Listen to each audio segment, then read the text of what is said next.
All right, let's dive right in. Have you ever had one of those days, where everything's going great, and then bam, life hits you with a pop quiz you did not see coming? One minute, it's smooth sailing. The next, you're facing something that just throws you completely off balance. Well, today we're going to unpack a really powerful way to not just face these pop quizzes, but to actually welcome them. So let me ask you straight up. When that unexpected problem lands in your lap, what's your first gut reaction? Is it panic? A wave of anxiety? Maybe a little bit of that classic "why me" feeling? It's a really important question because, honestly, how we answer it in that moment pretty much sets the stage for everything that follows. And let's be real, for most of us, that first reaction is, well, it's fear. So in this first part, we're going to dig into why that feeling of dread is so incredibly common, and more importantly, what it might really be trying to tell us. I love this quote because it just hits the nail on the head, doesn't it? It perfectly captures that inner battle we all have. Logically, in our heads, we might know, okay, there's probably a lesson in here somewhere. But our heart, our immediate emotional response, it wavers, and that jolt of fear just takes over. It's such a universal human thing. Okay, but here's the first huge mind shift we're going to make today. That feeling of wavering, that instability and fear, it's not just random noise. It's not you malfunctioning. The wisdom we're tapping into today says that feeling is actually a signal, a very specific, very important one. So what is this signal, really? Well, the source for this explainer, which is rooted in some fascinating Korean wisdom, calls it a pyeojok, or pointer. You can think of it like a target, or even better, a signpost.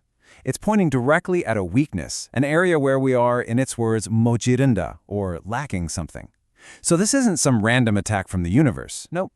It's a laser-focused indicator that's basically shouting, hey, right here, this is the exact spot that needs your attention if you want to grow. And that idea right there brings us to the absolute heart of this whole thing. We are about to completely reframe how we look at these challenges. This is the big pivot, where we stop seeing them as some kind of punishment and start seeing them as something else entirely. So look, here are the two paths laid out plain and simple. Over on the left, you've got the old view. A test is a scary punishment, something to dread. But on the right, you've got the growth view.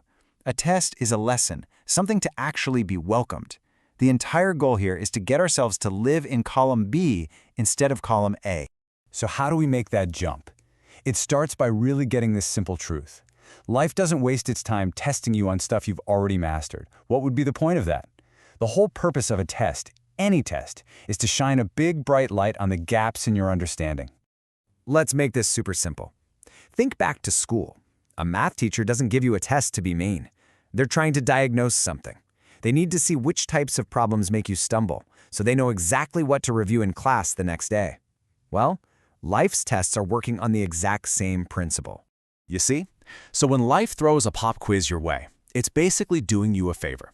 It's holding up this giant neon sign over one of your weak spots, and instead of freaking out, we can start to see this for what it is, a gift. It's free, totally personalized feedback on exactly where you need to focus your energy to get stronger. Okay, so the mindset is starting to click. But what do you actually do when you're in the thick of it? Theory is great, but we need action. So let's get super practical. This next section is all about a simple, powerful strategy for what to do the moment these challenges show up. Now, the source material points out this really interesting pattern. Problems rarely show up all by themselves. A lot of the time, life will hand you two things at once, something good, an opportunity, and at the same time, something not so good, a problem. And you have to choose where you put your energy first. And the advice here is crystal clear. And honestly, it might feel a little backwards at first. Step 1, deal with the good thing first. Go all in, enjoy it, celebrate it. Step 2, only after you've done that, then you turn your attention to the tough stuff. So, why? Right? Why on earth would you tackle the fun, easy thing when there's a big, stressful problem looming? It sounds a little like procrastination, but trust me, there is a very specific, very smart reason for this. Here's the magic behind it. If you immediately focus on the bad thing, what happens? Your energy just tanks. Your mood drops. The problem feels heavier, harder, almost impossible to solve. But if you focus on the good thing first, your energy lifts. The source calls this raising your chillyeong, which is kind of like your energetic mass or your overall vibe. You feel better, stronger, more capable. And then you bring that higher energy version of yourself to the problem, and suddenly it's way easier to handle. Okay, let's wrap all this up and put a bow on it. We've talked about the signal, we've totally reframed the idea of a test, and we've got a practical strategy. Now let's lock this in as our new, powerful mindset for growth. This is it. This is your new game plan. First, remember that tests are just signposts. They are not punishments. Second, their only job is to show you exactly where you need to do a little studying on yourself. Third, try to be genuinely grateful for that guidance. And finally, when a good thing and a bad thing show up together, always handle the good thing first to build up your momentum. So as we finish up here, I want to leave you with this one last question. With this whole new perspective, the next time some unexpected challenge pops up, you won't have to ask, why is this happening to me? Instead, you can look at it with real curiosity and ask yourself, okay, what's the lesson here? So what do you think? What will your next lesson be?